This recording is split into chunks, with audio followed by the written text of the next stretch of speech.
Hello and welcome.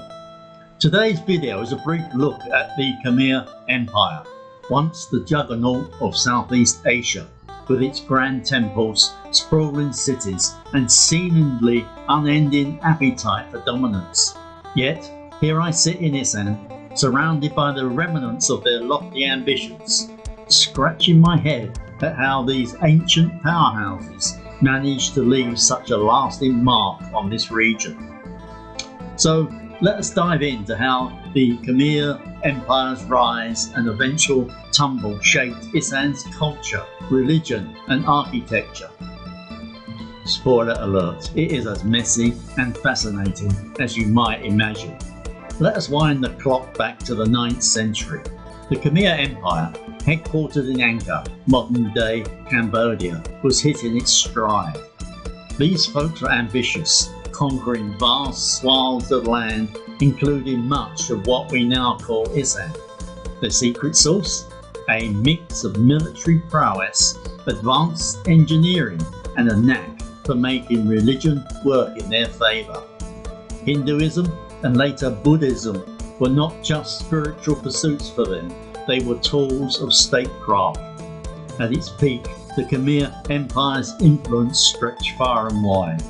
Isaan, nestled between Angkor and what would later become Siam, were not spared. Moreover, why would it be?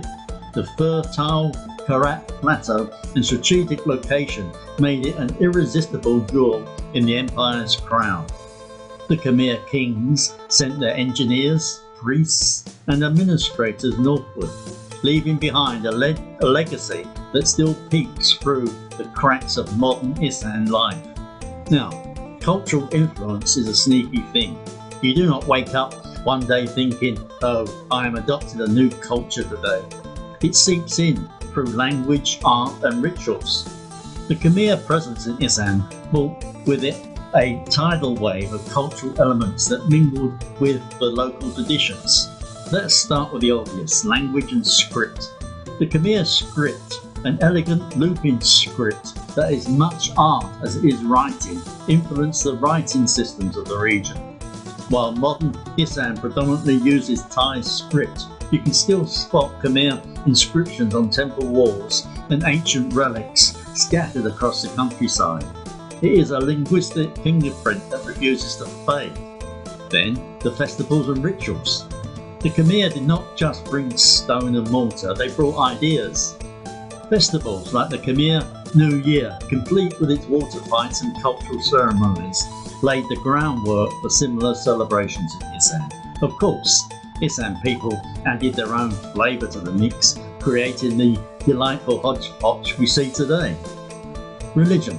From Hindu gods to Buddhist monks, if there is one thing the Khmer excelled at, it was using religion to flex their imperial muscles. Early Khmer rulers were devout Hindus, building massive temples that honour gods like Shiva and Vishnu. However, they were pragmatists too.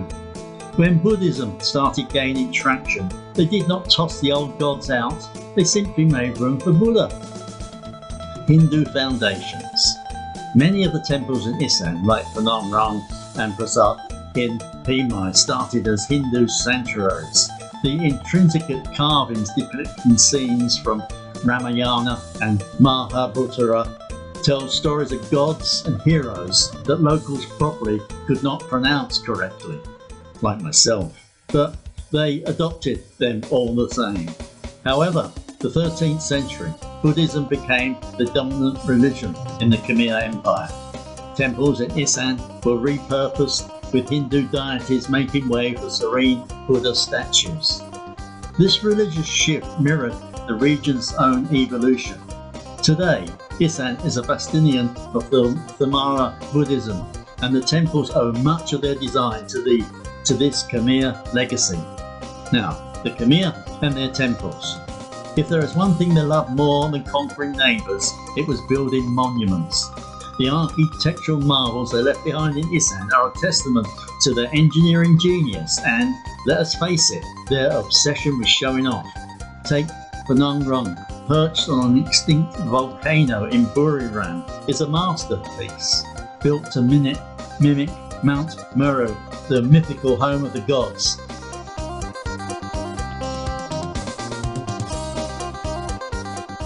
This temple is a stunning blend of spirituality and geometry.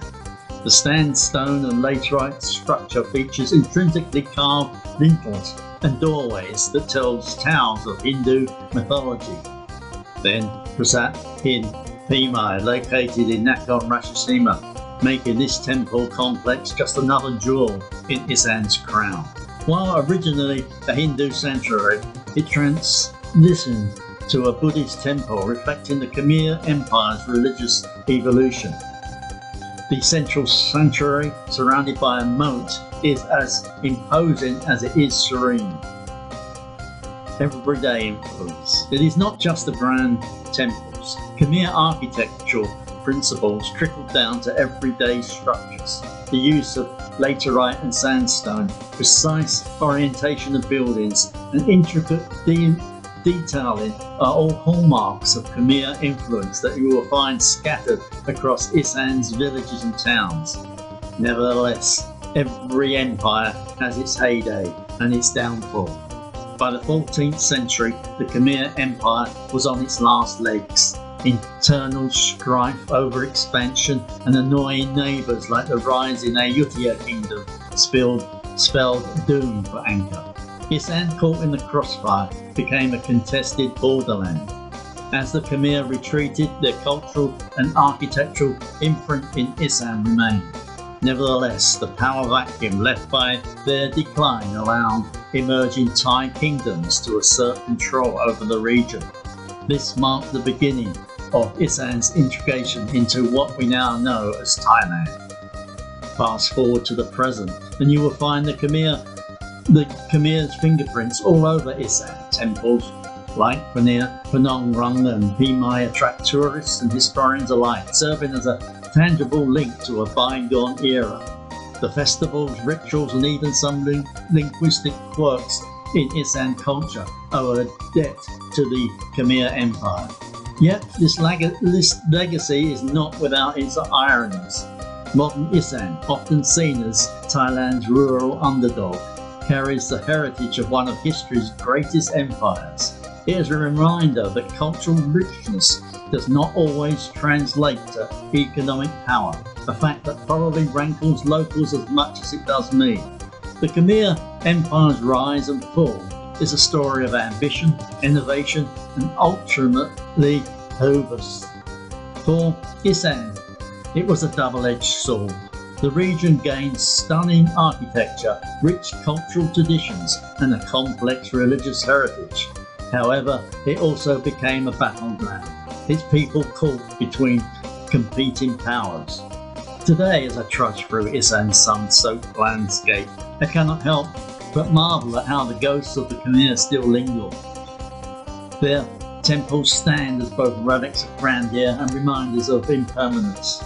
Besides, as much as I complain about the heat and the mosquitoes, I will admit the Khmer knew how to leave a mark. Therefore, here is to the Khmer Empire for giving Isaan its temples, its traditions, and frankly, a reason for a grumpy old Englishman like me to keep rambling on. Cheers to that, and goodbye.